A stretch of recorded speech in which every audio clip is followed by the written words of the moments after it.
ಒಂದೇ ಉಸಿರಿನಲ್ಲಿ ಆಸ್ಪತ್ರೆಗೆ ಬಂದನು ಅಭಿಮನ್ಯು. ಅಲ್ಲಿ ಇಡೀ ವರ್ಮ ಮನೆಯೇ ನಿಂತಿರುವುದನ್ನು ನೋಡಿ ತನ್ನ ಮನಸ್ಸು ಗಟ್ಟಿ ಮಾಡಿಕೊಂಡು ಅವರ ಎದುರಿನಲ್ಲಿ ನಿಂತವನ ನೋಡಿ ಮನೆಯವರಿಗೆ ಒಂದು ಕ್ಷಣ ಅಯ್ಯೋ ಎನಿಸಿತು. ಕೆದರಿದ ಕೂದಲು, ಅತ್ತಿರುವನು ಎಂಬುದಕ್ಕೆ ಸಾಕ್ಷಿಯಾಗಿ ಕೆಂಪೇರಿದ ಕಂಗಳು, ಎನ್ ಶರ್ಟ್ ಇಲ್ಲದೆ ಕೊಳೆಯಾಗಿರುವ ಬಿಳಿ ಶರ್ಟ್, ಬಾಡಿರುವ ಮುಖ ನೋಡಿ ನಾವು ದಿನಾ ನೋಡುವ ಅಭಿ ಇವನ ಎನಿಸುವ ರೀತಿ ಕಾಣುತ್ತಿದ್ದನು. ಅವನ ಬಳಿ ಬಂದು, ಅಭಿ, ಎಲ್ಲೋಗಿದ್ದೆ ಮಗನೇ, ಏನು ನಿನ್ನ ಅವತಾರ ಎಂದರು ಅರ್ಪಿತಾ ಮಗನ ಮುಖ ಸವರಿ. ಅವರ ಮಾತಿಗೆ ಕಣ್ಣು ತುಂಬಿಕೊಂಡು, ಶ್ರೀ ಗೆಳತಿನ ಮೀಟ್ ಮಾಡೋಕೆ ಹೋಗಿದ್ದೆ ದೊಡ್ಡಮ್ಮ. ನೀವೆಲ್ಲ ಯಾವಾಗ ಬಂದ್ರಿ? ಶ್ರೀನ ನೋಡಿದ್ರಾ? ಹೇಗಿದ್ದಾಳೆ? ಕಣ್ಣು ಬಿಟ್ಟಿದ್ದಾಳ ಎಂದನು ಎಲ್ಲರೂ ಬಂದಿರುವುದು ನೋಡಿ. ಅವನಲ್ಲಿಗೆ ಬಂದ ಅಶೋಕ್, ಅದನ್ನು ನೀನೇ ಹೇಳ್ಬೇಕು ಅಭಿ. ಈ ರೀತಿ ಆಗಿದ್ರು ಒಂದು ಮಾತು ನಮಗೆ ಹೇಳದೆ ಹೀಗೆ ಬರ್ತಿದ್ಯಾ? ಹೇಗಾಯ್ತೋ ಇದೆಲ್ಲ? ನನ್ ಸೊಸೆ ಬೆಳಿಗ್ಗೆ ಹೋಗುವಾಗ ಚೆನ್ನಾಗಿ ಇದ್ದವಳು ಈಗ ಬೆಡ್ ಮೇಲೆ ಪ್ರಜ್ಞೆ ಇಲ್ಲದೆ ಮಲಗಿದ್ದಾಳೆ ಅಂದ್ರೆ ಏನರ್ಥ ಎಂದರು ತೀಕ್ಷ್ಣವಾಗಿ ನೋಡಿ. ತಂದೆಯ ನೋಟಕ್ಕೆ ಬೆದರಿದರು ಸಾವರಿಸಿಕೊಂಡು, ಅದು ಅಪ್ಪ, ಶ್ರೀನಿಕಾ ಬೆಳಿಗ್ಗೆ ನನ್ ಜೊತೆ ಬರ್ಲಿಲ್ಲ, ಡ್ರೈವರ್ ಜೊತೆ ಹೋಗಿದ್ಲು. ಆಮೇಲೆ ಕಾಲೇಜ್ ಮುಗಿಸಿ ಎಂದವನು ಶ್ರೀ ಗೆಳತಿ ಸಂಧ್ಯೆ ಹೇಳಿದ ಎಲ್ಲವನ್ನು ಚಾಚು ತಪ್ಪದೆ ಹೇಳಿ ನಿಟ್ಟುಸಿರು ಬಿಟ್ಟವನ ಕೆನ್ನೆಗೆ ಪಟ್ಟನೆ ಬಿದ್ದಿತ್ತು ಏಟು. ಇದ್ದಕ್ಕಿದ್ದಂತೆ ಬಿದ್ದ ಏಟಿಗೆ ರೀ ಎಂದು ನಿರುಪಮ ಎಂದರೆ ಅಶೋಕ್ ಎಂದರು ಅರ್ಪಿತಾ. ತಂದೆಯ ಕಡೆ ಕಣ್ಣು ತುಂಬಿಕೊಂಡು ನೋಡಿದನು ಅಭಿ. ನೀವು ಸುಮ್ನಿರಿ, ನಾನ್ ಇವನತ್ರ ಮಾತಾಡ್ಬೇಕು ಎಂದು ಗದರಿದವರು, ಏನಂದೆ? ಐಸ್ ಕ್ರೀಮ್ ತರೋಕೆ ಹೋದವಳು ಬಸ್ ಬಂದಿದ್ದು ನೋಡಿ ಅವಸರದಲ್ಲಿ ರಸ್ತೆ ದಾಟೋಕೆ ಹೋಗಿ ಆಕ್ಸಿಡೆಂಟ್ ಆಗಿದೆ ಅಂದೆ ಅಲ್ವಾ? ಅಷ್ಟಕ್ಕೂ ಅವಳಿಗೆ ಬಸ್ಗೆ ಹೋಗೋಕೆ ಹೇಳಿದವರು ಯಾರು? ಬಸ್ನಲ್ಲಿ ಬರುವ ಅವಸರ ಏನಿತ್ತವಳಿಗೆ? ನಿಂಗೆ 1000 ಕೆಲಸ ಇರ್ಲಿ, ಅದು ನಂಗೆ ಬೇಡ. ಸರಿಯಾದ ಸಮಯಕ್ಕೆ ಹೆಂಡತಿ ಮನೆಗೆ ಹೋಗಿದ್ದಾಳಾ ಇಲ್ವಾ, ಎಲ್ಲಿದ್ದಾಳೆ, ಏನ್ ಮಾಡ್ತಿದ್ದಾಳೆ ಅಂತ ವಿಚಾರಿಸಬೇಕಾಗಿರೋದು ಗಂಡನಾಗಿ ನಿನ್ನ ಕರ್ತವ್ಯ ಅಂತ ಗೊತ್ತಿಲ್ವಾ? ನಿಂಗೆ ಇಷ್ಟು ದೊಡ್ಡ ಬಿಸ್ನೆಸ್ ಮ್ಯಾನ್ ಆಗಿ ದುಡ್ಡಿನ ಮದ ತಲೆಗೆ ಏರಿದೆಯಾ ಹೇಗೆ? ಹಾ ಎಂದು ಗರ್ಜಿಸಿದರು ಅಶೋಕ್. ಸ್ವಭಾವದಲ್ಲಿ ಅಭಿಯ ಹೋಲಿಕೆ. ಅವರ ಮಾತಿಗೆ ತಲೆ ತಗ್ಗಿಸಿ ನಿಂತನು. ಅವಳಿಗೆ ಒಂದು ಐಸ್ ಕ್ರೀಮ್ ಕೊಡಿಸುವ ಯೋಗ್ಯತೆ ಇಲ್ಲ ಅಂದ್ಮೇಲೆ ಯಾವ ಖುಷಿಗೆ ಇಷ್ಟೊಂದು ಆಸ್ತಿ ಹೆಸರು ಮಾಡಿದ್ದು ನೀನು? ಯಾರಿಗೋಸ್ಕರ ಮಾಡ್ದೆ? ಯಾವತ್ತಾದ್ರೂ ಸಮಯಕ್ಕೆ ಸರಿಯಾಗಿ ನಿನ್ ಹೆಂಡತಿ ತಿಂದಳ ಇಲ್ವಾ, ಎದ್ದಿದಳ, ಆರೋಗ್ಯ ಹೇಗಿದೆ, ಅವಳಿಗೆ ಏನೇನ್ ಇಷ್ಟ ಅಂತ ಗೊತ್ತಿದ್ಯೇ ನಿಂಗೆ? ಆ ಹುಡುಗಿ ಕದ್ದು ಯಾಮಾರಿಸಿ ನಿನ್ನ ಮದ್ವೆ ಆದ್ಲು ನಿಜ, ಅದ್ರಿಂದ ನಿನ್ನ ಮರ್ಯಾದೆ ಹೋಗಿದೆ. ಹಾಗಂತ ಎಷ್ಟು ದಿನ ಅವಳಿಂದ ಹೀಗೆ ದೂರ ಉಳಿತೀಯ? ಹೋಗ್ಲಿ, ಅವಳು ಮದ್ವೆ ಆಗೋಕೆ ಏನು ಕಾರಣ ಕೇಳಿ ಆಮೇಲೆ ಆದ್ರೂ ನಿಮ್ಮಿಬ್ಬರ ಸಮಸ್ಯೆ ಬಗೆಹರಿಸಲು ನೋಡಿದ್ಯಾ? ಇಲ್ಲ. ನಿನ್ನ ಪಾಡಿಗೆ ನೀನಿರು, ಅವಳ ಪಾಡಿಗೆ ಅವಳಿರ್ಲಿ. ಅದಕ್ಕೆ ಗಂಡ ಹೆಂಡತಿ ಅನ್ನುವ ಹೆಸರು ಬೇರೆ. ಇವತ್ತು ಆ ಹುಡುಗಿ ಈ ಸ್ಥಿತಿಯಲ್ಲಿ ಇರೋಕೆ ನೀನೇ ಕಾರಣ. ನಿನ್ನಿಂದಲೇ ಅವಳಿಗೆ ಹೀಗಾಗಿದ್ದು. ಐಸ್ ಕ್ರೀಮ್ ಇಂಡಸ್ಟ್ರಿ ತೆರೆಯುವಷ್ಟು ದುಡ್ಡಿರುವ ದ ಗ್ರೇಟ್ ಅಭಿಮನ್ಯು ವರ್ಮ ನಿನ್ನ ಹತ್ರ 30-40 ರೂಪಾಯಿ ಐಸ್ ಕ್ರೀಮ್ ಕೇಳುವ ಅಷ್ಟು ಸಲಿಗೆ ನೀನ್ ನಿನ್ನ ಹೆಂಡತಿಗೆ ಕೊಟ್ಟಿಲ್ಲ ಅಂದ್ರೆ ನಿಮ್ಮಿಬ್ಬರ ಸಂಬಂಧ ಇನ್ನೆಷ್ಟು ಅರಸಿದೆ ನೋಡು. ನನ್ ಮಗ ಬುದ್ಧಿವಂತ ಅಂತ ತಿಳಿದಿದ್ದೆ. ಇಲ್ಲ, ನೀನು ಅವಿವೇಕಿ, ಹೆಂಡತಿನ ಸರಿಯಾಗಿ ನೋಡ್ಕೊಳ್ಳೋಕೆ ಆಗದೆ ಇರುವವನು ಎಂದವರು ಸುಮ್ಮನೆ ಮೊಬೈಲ್ ಹಿಡಿದು ಹೊರ ನಡೆದರು. ಅವರ ಹಿಂದೆ ರಮೇಶ್, ನರಸಿಂಹರು ಹೋದರು. ಅಶೋಕ್ ಹೇಳಿದ ಮಾತು ಸರಿಯಾಗಿ ಅಭಿಯ ಮನಸ್ಸಿಗೆ ನಾಟಿತ್ತು. ಅಭಿ, ನೀನು ನೊಂದ್ಕೋಬೇಡ ಕಣೋ. ಶ್ರೀನಿಕಾ ಈ ಸ್ಥಿತಿಯಲ್ಲಿ ಇರೋದು ನೋಡಕ್ಕೆ ಆಗದೆ ಈ ತರ ಮಾತನಾಡಿದ್ದಾರೆ. ಸಮಾಧಾನ ಮಾಡ್ಕೊ ಮಗನೆ ಎಂದರು ಅರ್ಪಿತಾ ಪ್ರೀತಿಯ ಮಗನ ಕಣ್ಣೀರು ನೋಡಲಾರದೆ. ಇಲ್ಲ ದೊಡ್ಡಮ್ಮ, ಅವ್ರು ಹೇಳಿರೋದು ಸರಿಯಾಗೇ ಇದೆ. ನಾನು ಯಾವತ್ತು ನನ್ನ ಶ್ರೀ ಸಂಬಂಧನ ಸರಿ ಮಾಡೋಕ್ಕೆ ಪ್ರಯತ್ನ ಮಾಡ್ಲೇ ಇಲ್ಲ. ಕನಿಷ್ಠ ಪಕ್ಷ ಸ್ನೇಹಿತನೂ ಆಗ್ಲಿಲ್ಲ. ನಾನು ಅವಳ ಜೊತೆ ಜಗಳ ಮಾಡಿದ್ರು ನಮ್ಮ ನಡುವೆ ಈ ಅಂತರ ಇರುತ್ತಿರಲಿಲ್ಲ. ಆದ್ರೆ ನಾನೇ ಅವಳಿಂದ ಮೌನವಾಗಿ ದೂರನೇ ಉಳಿದು ಬಿಟ್ಟೆ ಎಂದನು ಅರ್ಪಿತ ಮಡಿಲಲ್ಲಿ ತಲೆ ಇಟ್ಟು. ಅಭಿ, ಈಗ ನೊಂದ್ಕೊಂಡು ಕೂತರೆ ಆಗೋಲ್ಲ. ಚಿಕ್ಕಪ್ಪ ಹೇಳಿದರಲ್ಲಿ ಯಾವ ತಪ್ಪು ಇಲ್ಲ. ಇನ್ ಮುಂದೆ ಆದ್ರೂ ಸರಿಯಾದ ರೀತಿಯಲ್ಲಿ ನಿಮ್ಮ ಸಂಬಂಧ ನೋಡಿಕೊ. ಹೇಳು, ಈಗ ಇನ್ನೊಂದು 30 ನಿಮಿಷದಲ್ಲಿ ಶ್ರೀಗೆ ಬ್ಲಡ್ ಹಾಕ್ಬೇಕು. ಯಾರು ಕೊಡುವವರು ಕರಿ ಎಂದನು ಆಕಾಶ್ ತಮ್ಮನ ಸಮಾಧಾನಿಸಿ. ಅವನ ಕೆಲಸ ಅವನು ಮಾಡಬೇಕಾಗಿತ್ತು. ಮಡಿಲಿನಿಂದ ಎದ್ದವನು, ಅಣ್ಣ ಬೇರೆ ಯಾರೋ ಯಾಕೆ, ಅಮ್ಮನದು ಅದೇ ಗ್ರೂಪ್, ಅವರೇ ಕೊಡ್ತಾರೆ ಎಂದನು ನಿರುಪಮ ಕೊಡುವರೆಂದು. ಇಲ್ಲ ಅಭಿ, ನಾನು ಮರೆತು ಚಿಕ್ಕಮ್ಮ ಕೊಡಲಿ ಅಂದೆ. ಆದ್ರೆ ಅವರಿಗೆ BP ಇದೆ, ಕೊಡೋ ಆಗಿಲ್ಲ. ಬೇರೆ ಯಾರಾದರೂ ಇದ್ದರೆ ನೋಡು ಬೇಗ, ಸಮಯ ಆಗ್ತಿದೆ ಎಂದನು. ಅಣ್ಣ, ಇಂಚರ ಅವರು ಕೊಡ್ಬಹುದು. ಅವರದು ಅದೇ ಅನ್ಸುತ್ತೆ ಅಲ್ವಾ ಇಂಚರ ಎಂದನು ನಾದಿನಿಯ ನೋಡಿ. ಭಾವ ನಂದು ಅಮ್ಮನದು ಎ ಬಿ ಪಾಸಿಟಿವ್. ಶ್ರೀನಿಕದು ನನ್ನ ತಂದೆಯ ಒಂದೇ ಗ್ರೂಪ್. ಇರಿ ಅವರಿಗೆ ಕಾಲ್ ಮಾಡ್ತೀನಿ ಎಂದವಳು ತಂದೆಯ ಫೋನ್ ತೆಗೆಯದಕ್ಕೆ ತಾಯಿಗೆ ಕರೆ ಮಾಡಿದಳು. ಹಲೋ ಅಮ್ಮ, ನಾನು ಇಂಚರ. ಅಪ್ಪ ಇದ್ದಾರಾ ಎಂದಳು. ಹ್ಞೂ ಕಣೆ, ಮಲಗಿದ್ದಾರೆ. ಯಾಕೆ ಎಂದರು ಅವಳ ತಾಯಿ. ಅದು ಅಮ್ಮ, ನನ್ನ ಫ್ರೆಂಡ್ಗೆ ಆಕ್ಸಿಡೆಂಟ್ ಆಗಿದೆ. ಅವಳದು ಅಪ್ಪನದೇ ಒಂದೇ ಬ್ಲಡ್ ಗ್ರೂಪ್.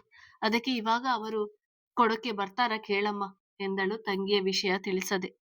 ಅಯ್ಯೋ, ನಿಮ್ಮ ಅಪ್ಪ ಎಲ್ಲಿ ಕೊಡ್ತಾರೆ ಇಂಚು? ಕಂಠ ಪೂರ್ತಿ ಕುಡಿದು ಮಲಗಿದ್ದಾರೆ. ಇನ್ನೆಲ್ಲಿ ಕೊಟ್ಟಾರು ಎಂದರು ಅವಳ ತಾಯಿ ಸಹಜವಾಗಿ. ಸರಿನಮ್ಮ ಎಂದವಳು ಅಭಿಯ ಬಳಿ. ಅದು ಬಾವಾ, ಅಪ್ಪ ಡ್ರಿಂಕ್ಸ್ ಮಾಡಿದಾರಂತೆ ಎಂದಳು ಮುಜುಗರದಿಂದ. ಇರಲಿ ಬಿಡಮ್ಮ, ನಾನು ಬೇರೆ ಯಾರನ್ನಾದ್ರೂ ಕೇಳ್ತೀನಿ. ಅಣ್ಣ, ನೀನ್ ಎಲ್ಲಾ ತಯಾರು ಮಾಡ್ಕೊ, ನಾನೀಗಲೇ ಬರ್ತೀನಿ ಎಂದವನು ಮೊಬೈಲ್ನಲ್ಲಿ ಸ್ನೇಹಿತರ ಜೊತೆಗೆ ಮಾತನಾಡಲು ಹೋದನು. ಆಕಾಶ್, ಹೀಗೆ ಮಾಡಿದ್ರೆ ಹೇಗೆ? ನಮ್ಮ ಸಮರ್ಥ್ನದು ಬಿ ಪಾಸಿಟಿವ್, ಇದೇ ಬ್ಲಡ್ ಗ್ರೂಪ್. ಮತ್ತೆ ಹರೀಶ್ ಭಾವನದು ಸೇಮ್ ಗ್ರೂಪ್. ಯಾರಾದರೂ ಒಬ್ಬರು ಕೊಟ್ಟೇ ಕೊಡ್ತಾರೆ. ಅವರಿಗೆ ಫೋನ್ ಮಾಡಿ ಕೊಡು ಎಂದರು ನಿರುಪಮ. ಹರೀಶ್ ಮಾವನದು ಆಗಲ್ಲ ಚಿಕ್ಕಮ್ಮ, ಅವ್ರಿಗೆ ಆರೋಗ್ಯ ಸರಿ ಇಲ್ಲ. ಈಗ ಕೊಟ್ಟರೆ ಸಮರ್ಥ್ ಕೊಡ್ಬೇಕು ಅಷ್ಟೇ. ಆದ್ರೆ ಅದಕ್ಕೆ ಅಭಿ ಒಪ್ಪಲ್ಲ. ಅವನಿಗೆ ಸಮರ್ಥ್ ನೆರಳು ಕಂಡರೆ ಆಗೋಲ್ಲ. ಇನ್ನು ರಕ್ತ ತಗೋತಾನ? ಖಂಡಿತ ಇಲ್ಲ.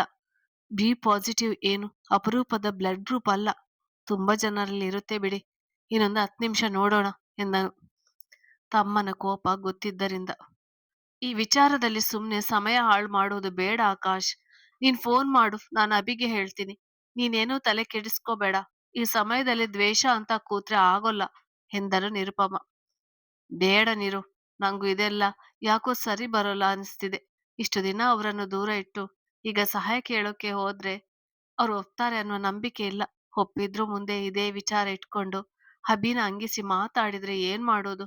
ಅಭಿ ಬೇರೆಯವರ ಹತ್ತಿರ ಅರೇಂಜ್ ಮಾಡ್ತಾನೆ. ಸುಮ್ನಿರು ನೀನು ಎಂದರು ನಿರುಪಮರಷ್ಟು ಮೃದು ಮನಸ್ಸಲ್ಲ ಅರ್ಪಿತದು. ಅಮ್ಮ ಹೇಳುದು ಸರಿ ಇದೆ ಚಿಕ್ಕಮ್ಮ. ನಿಮ್ಗೆ ಗೊತ್ತಲ್ಲ, ಭಾನು ಅತ್ತೆ ಕಲ್ಯಾಣಿ ಅತ್ತೆಗೆ ಶ್ರೀ ಕಂಡರೆ ಆಗೋಲ್ಲ. ಇನ್ನು ರಕ್ತ ಕೊಟ್ಟರೆ ಸುಮ್ಮನೆ ಇರ್ತಾರಾ ಎಂದವನಿಗೂ ಅರ್ಪಿತ ಹೇಳಿದ್ದು ಸರಿ ಎನಿಸಿತು. ಸರಿ ನೋಡೋಣ ಇರು, ಇಲ್ಲದಿದ್ರೆ ಅವನಿಗೆ ಫೋನ್ ಮಾಡಿದ್ರೆ ಆಗುತ್ತೆ ಎಂದವರು ಮಗನ ಮನಸ್ಸಿನಲ್ಲಿ ಕೆಳ ಹೋಗಲು ತಯಾರಿಲ್ಲ. ದೊಡ್ಡಮ್ಮ ಎಂದವನ ದನಿಗೆ ತಿರುಗಿ ನೋಡಿದರೆ ಸಾತ್ವಿಕ್ ಜೊತೆ ಸಮರ್ಥ್ ಬಂದಿದ್ದ. ಅವರನ್ನು ನೋಡಿ ನಿರುಪಮಗೆ ಖುಷಿಯಾಯ್ತು. ಇವಾಗ ಹೇಗಿದ್ದಾಳೆ ಶ್ರೀ? ಏನಂದ್ರು ಡಾಕ್ಟರ್ ಎಂದನು ಸಾತ್ವಿಕ್. ತನ್ನ ನಾದಿನಿಯ ಬಗ್ಗೆ ಇಂಚರ ಹೇಳಿದ ಮೇಲೆ ಒಂದೇ ಉಸಿರಿನಲ್ಲಿ ಬಂದಿದ್ದ. ಇನ್ನು ಏನು ಹೇಳಿಲ್ಲ, ಆಪರೇಷನ್ ಮಾಡ್ಬೇಕು ರಾತ್ರಿ. ಈಗ ಸದ್ಯಕ್ಕೆ ಬ್ಲಡ್ ಹಾಕ್ಬೇಕು ಅಂದಿದ್ದಾರೆ. ಅದಕ್ಕೆ ಡೋನರ್ ಯಾರಾದ್ರೂ ಸಿಗ್ತಾರಾ ನೋಡುತ್ತಿದ್ದೀವಿ ಎಂದರು ನಿರುಪಮ ಸಮರ್ಥ್ನ ಕಡೆ ನೋಡಿಕೊಂಡು. ಯಾವ ಬ್ಲಡ್ ಗ್ರೂಪ್? ಮನೆಯಲ್ಲಿ ಇಷ್ಟೊಂದು ಜನ ಇದ್ದಾರೆ, ಯಾರದು ಸೇಮ್ ಇಲ್ವಾ ಇಂಚರದು ಎಂದನು ಸಾತ್ವಿಕ್. ಬಿ ಪಾಸಿಟಿವ್ ಕಣೋ, ನಾನು ಕೊಡುವ ಹಾಗಿಲ್ಲ. ನಿಮ್ಮ ಮಾವ ಡ್ರಿಂಕ್ಸ್ ಮಾಡಿದ್ದಾರೆ, ಇನ್ಯಾರು ಕೊಡ್ತಾರೆ ಎಂದರು ಬೇಸರದಲ್ಲಿ. ನಂದು ಅದೇ ಗ್ರೂಪ್ ಅತ್ತೆ, ನೀವು ಒಪ್ಪಿದ್ರೆ ನಾನೇ ಕೊಡ್ತೀನಿ ಎಂದನು ಸಮರ್ಥ್. ನೀನು ಕೊಡ್ಬೋದು, ಆದ್ರೆ ಅಭಿಗೆ ಗೊತ್ತಾದ್ರೆ ಇಲ್ಲೇ ರಣರಂಗ ಶುರು ಮಾಡಿಬಿಡ್ತಾನೆ ಅಷ್ಟೇ ಬಿಡು. ಬೇಡ ಬಿಡು, ಬೇರೆಯವರು ಕೊಡ್ತಾರೆ ಎಂದರು ನಿರುಪಮ. ಅವನಿಗೆ ಹೇಳುವುದು ಬೇಡ ಅತ್ತೆ, ಈಗ ಶ್ರೀ ಪ್ರಾಣ ಉಳಿಯೋದು ಮುಖ್ಯ. ಇರಿ, ನಾನು ಕೊಟ್ಟು ಬರ್ತೀನಿ ಎಂದು ಆಕಾಶ್ ಹುಡುಕಿಕೊಂಡು ಹೋದನು. ನಿಮ್ಗೆ ಯಾರು ಹೇಳಿದ್ದು ಶ್ರೀಗೆ ಆಕ್ಸಿಡೆಂಟ್ ಆಗಿದೆ ಅಂತ ಎಂದು ಪ್ರಶ್ನಿಸಿದರು ಅರ್ಪಿತಾ. ಇಂಚರ ಫೋನ್ ಮಾಡಿದಾಗ ನಂಗೆ ಹೇಳಿದ್ಲು. ನಾನ್ ಬರುವಾಗ ಸಮರ್ಥ್ ಸಿಕ್ಕಿ ನಾನು ಬರ್ತೀನಿ ಅಂತ. ಇಬ್ಬರು ನೋಡ್ಕೊಂಡು ಹೋಗೋಣ ಅಂತ ಬಂದ್ವಿ ಎಂದ ಸಾತ್ವಿಕ್ ಪಕ್ಕ ಕುಳಿತನು. ಆಕಾಶ್ ಬೇರೆ ಕಡೆ ಇದ್ದುದರಿಂದ ನರ್ಸ್ ಸಮರ್ಥ್ನ ಬಾಟಲ್ ಬ್ಲಡ್ ತೆಗೆದುಕೊಂಡು ಹೊರಗಡೆ ಜ್ಯೂಸ್ ಕುಡಿಯಿರಿ ಎಂದು ಆಚೆ ಕಳುಹಿಸಿದಳು. ಬ್ಲಡ್ ಕೊಟ್ಟು ಬಂದ ಸಮರ್ಥ್ನ ನೋಡಿ, ನೀನೇನು ಇಲ್ಲಿ ಎಂದನು ಆಕಾಶ್ ಅನುಮಾನದಲ್ಲಿ. ಅದು ಅಭಿಗೆ ಹೇಳ್ಬೇಡಿ. ಶ್ರೀಗೆ ಬ್ಲಡ್ ಬೇಕು ಅಂದ್ರು, ಅದಕ್ಕೆ ನಾನೇ ಕೊಟ್ಟೆ. ಯಾರು ಕೊಟ್ರೇನು, ಅವ್ರು ಹುಷಾರಾದ್ರೆ ಸಾಕು ಎಂದನು ಸಮರ್ಥ್. ಸರಿ ಬಿಡು, ಥ್ಯಾಂಕ್ಸ್ ಬ್ಲಡ್ ಕೊಟ್ಟಿದ್ದಕ್ಕೆ. ಅಭಿಗೆ ಹೇಳೋಲ್ಲ. ಹೋಗಿ ಹೊರಗಡೆ ಜ್ಯೂಸ್ ಕುಡಿದು ರೆಸ್ಟ್ ಮಾಡು, ನಾನು ಇನ್ನೊಬ್ಬರನ್ನು ನೋಡ್ತೀನಿ ಎಂದು ಮುಂದೆ ನಡೆದನು. ನಾನು ಕೊಟ್ಟಿದ್ದೀನಿ, ಮತ್ತೆ ಯಾಕೆ ಕೊಡ್ಬೇಕು? ನನ್ನ ಬ್ಲಡ್ ಅಲ್ಲಿ ಏನಾದ್ರೂ ತೊಂದರೆ ಇದೆಯಾ? ಶ್ರೀಗೆ ಬರೀ ತಲೆಗೆ ಏಟಾಗಿಲ್ಲ, ಕೈ ಕಾಲು ಏಟಾಗಿದೆ. ತುಂಬಾ ಬ್ಲಡ್ ಹೋಗಿದೆ. ನಮ್ಮ ಆಸ್ಪತ್ರೆಯಲ್ಲಿ A positive, O positive blood ಇದೆ, ಆದ್ರೆ ಬಿ ಖಾಲಿ ಆಗಿದೆ. ಈಗ ಶ್ರೀಗೆ 2 ಬಾಟಲ್ ಬ್ಲಡ್ ಬೇಕು, ಅಂದ್ರೆ 2 ಯೂನಿಟ್ಸ್ ಬೇಕು. ನಿನ್ ಜೊತೆಗೆ ಇನ್ನೊಬ್ಬರು ಕೊಡ್ಬೇಕು. ನಾನೇ ಇನ್ನೊಂದು ಬಾಟಲ್ ಕೊಡ್ತೀನಿ ತಗೋ. ಆಗೋಲ್ಲ, ಇಷ್ಟ ಬಂದಷ್ಟು ತಗೊಳ್ಳೋ ಹಾಗಿಲ್ಲ. ಒಬ್ಬರಿಂದ ಒಂದು ಸರಿ 1 ಯೂನಿಟ್ ಅಂದ್ರೆ 500 ಮಿಲಿಲೀಟರ್ ಅಷ್ಟೇ ತಗೊಳ್ಳೋದು. ಇನ್ನಾರಾದ್ರೂ ಕೊಡ್ತಾರೆ. ನೀನೀಗ ರೆಸ್ಟ್ ಮಾಡು ಎಂದನು.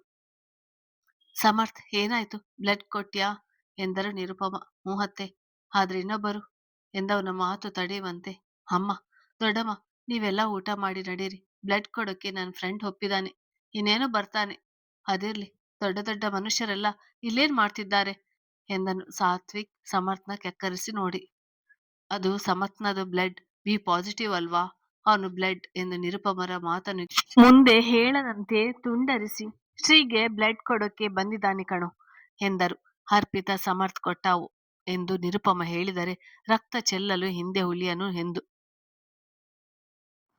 ಏನು, ಈ ಮೋಸಗಾರನ ರಕ್ತನ ಯಾರು ಕೇಳಿದ್ದು ಕೊಡೋಕೆ? ಯಾವುದೇ ಕಾರಣಕ್ಕೂ ನನ್ನ ಹೆಂಡತಿ ದೇಹಕ್ಕೆ ಇವನ ರಕ್ತ ಸೇರೋಕೆ ಬಿಡಲ್ಲ ನಾನು. ಬೇಕಿದ್ರೆ ಅವಳು ಬದುಕುದೇ ಬೇಡ, ಆದ್ರೆ ಇವನ ರಕ್ತ ಕೊಡುವುದೇ ಬೇಡ ಅಷ್ಟೇ. ನಂಗೆ ಗೊತ್ತಿದೆ ನನ್ನ ಹೆಂಡತಿನ ಹೇಗೆ ಬದುಕಿಸ್ಬೇಕು ಅಂತ ಎಂದನು ಅಭಿಮನ್ಯು ಕೋಪದಿಂದ ಸಮರ್ಥ್ನ ನೋಡಿ.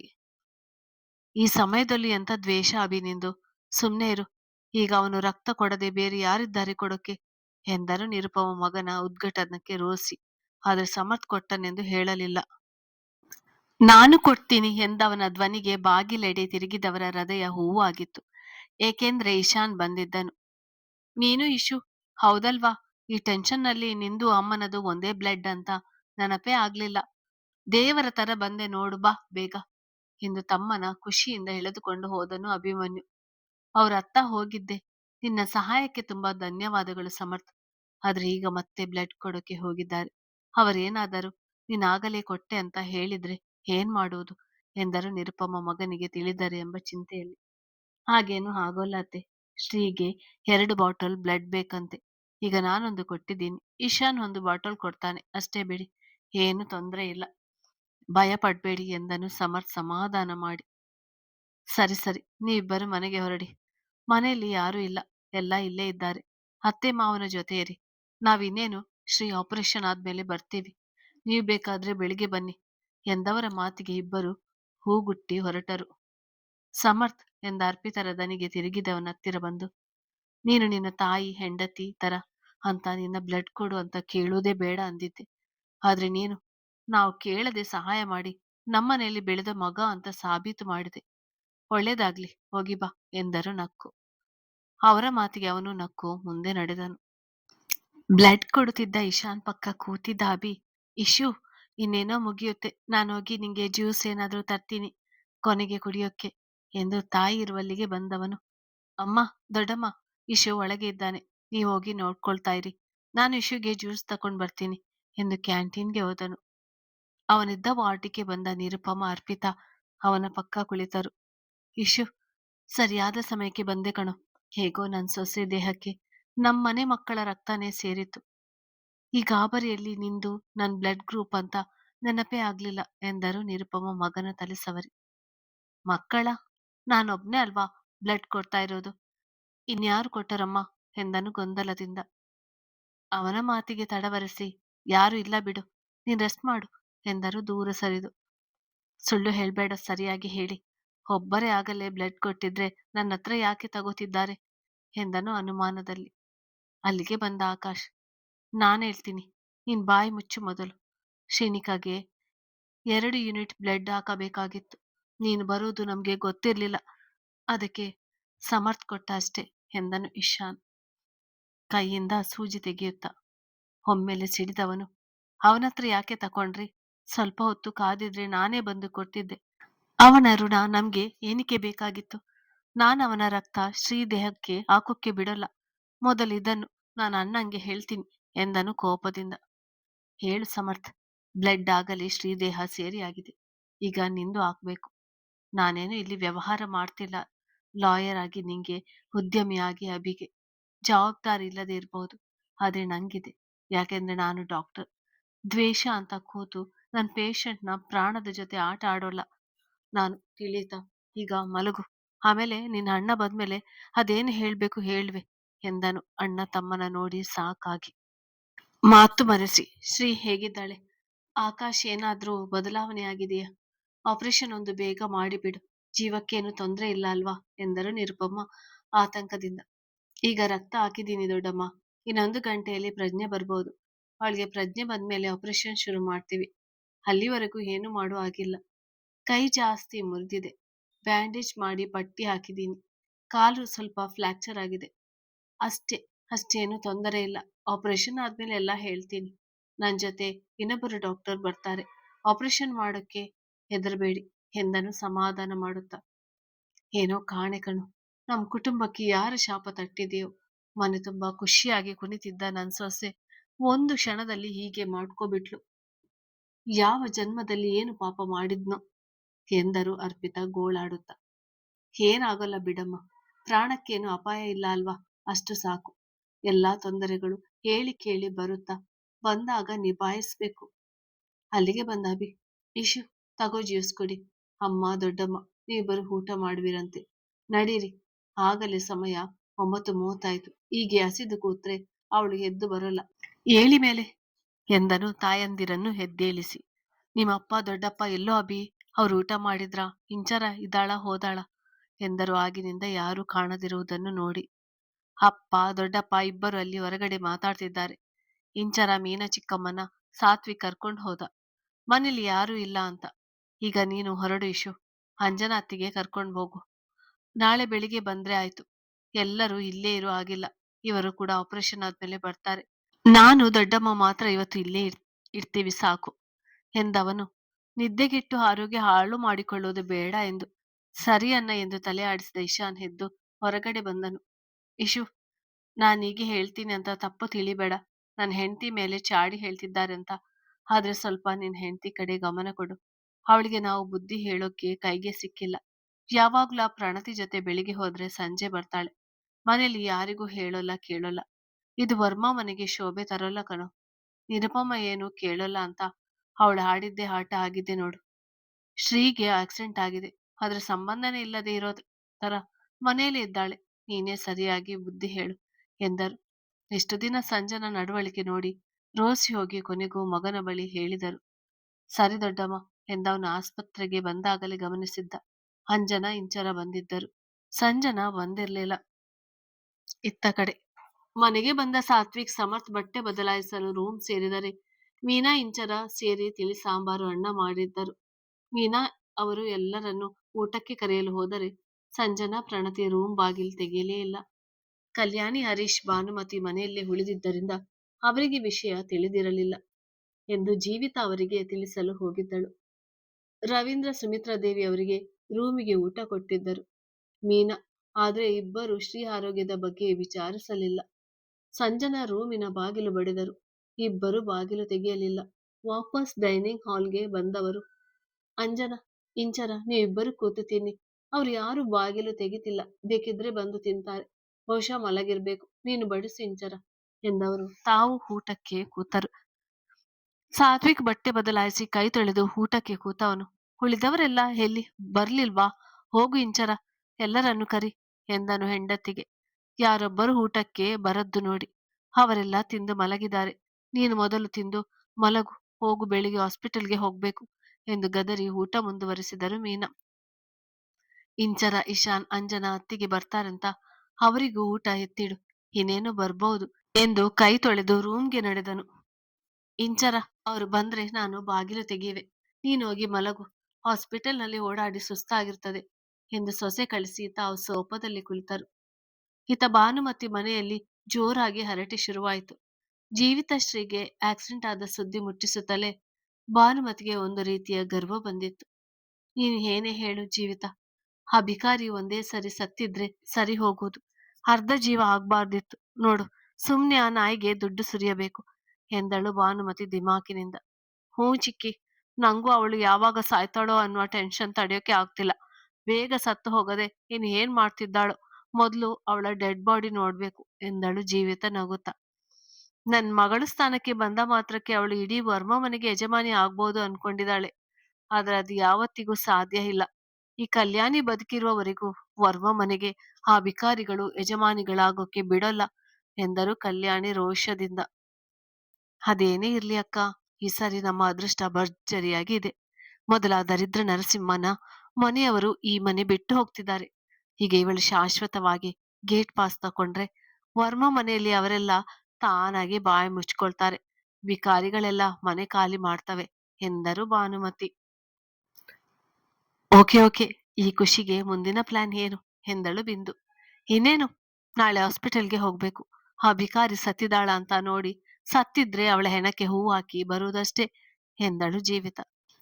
ಆದರೂ ಇವತ್ತು ಯಾರಾದರೊಬ್ಬರು ಹೋಗಿ ಅಲ್ಲೇನು ನಡೆಯುತ್ತಿದೆ ಅಂತ ನೋಡ್ಕೊಂಡು ಬರ್ಬೇಕಾಗಿತ್ತು ಎಂದಳು ಭಾನುಮತಿ. ನಾಳೆ ಹೇಗೋ ಹೋಗ್ತೀವಲ್ಲ ಬಿಡು ಬಾನು, ಈಗ ಸದ್ಯಕ್ಕೆ ಈ ಬಿರಿಯಾನಿನ ಎಂಜಾಯ್ ಮಾಡು.